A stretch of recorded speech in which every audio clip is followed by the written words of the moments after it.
செய்திகள் வாசிப்பவர் சிவசக்தி ஸ்டாலின்.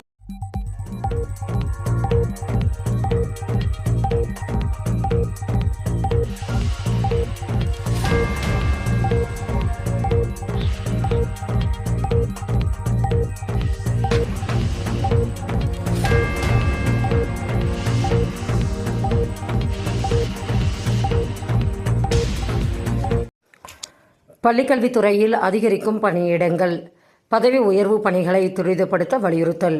பள்ளிக்கல்வித்துறையில் ஆசிரியர்கள், அலுவலர்கள் காலி பணியிடங்களை அதிகரித்து வரும் சூழலில் பதவி உயர்வு பணிகளை துரிதப்படுத்த வேண்டும் என கோரிக்கைகள் எழுந்துள்ளன.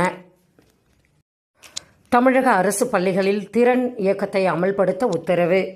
அரசு பள்ளிகளில் 6 முதல் 9ஆம் வகுப்பு வரை கற்றல் குறைபாடு உள்ள மாணவர்களின் மேம்பாட்டு திறன் இயக்கத்தை அமல்படுத்த வேண்டும் என பள்ளிக்கல்வித்துறை உத்தரவிட்டுள்ளது. பொறியியல் சேர்க்கைக்கான மாணவர் சேர்க்கை.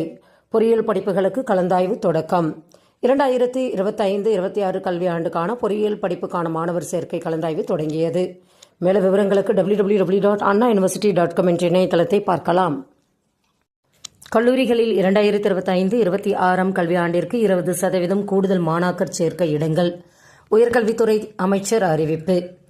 அரசு கலை மற்றும் அறிவியல் கல்லூரிகளில் 2025-26 கல்வியாண்டிற்கு 20% கூடுதல் மாணாக்கர் சேர்க்கை இடங்கள் மாண்புமிகு உயர்கல்வித்துறை அமைச்சர் முனைவர் கோவிச்செழியன் அறிவிப்பு வெளியிட்டுள்ளார். ஆகஸ்ட் 1 முதல் பள்ளி செல்லாத குழந்தைகள் கணக்கெடுப்பு. தமிழகம் முழுவதும் ஆகஸ்ட் 1ஆம் தேதி முதல் பள்ளி செல்லாத குழந்தைகள் கணக்கெடுப்பு பணி தொடங்க உள்ளது. இதுகுறித்து ஒருங்கிணைந்த பள்ளிக்கல்வி மாநில திட்ட இயக்குநரகம் சார்பில் அனைத்து மாவட்ட முதன்மை கல்வி அலுவலர்களுக்கும் சுற்றறிக்கை அனுப்பப்பட்டுள்ளன. செய்திகள் நிறைவடைந்தன. வணக்கம்.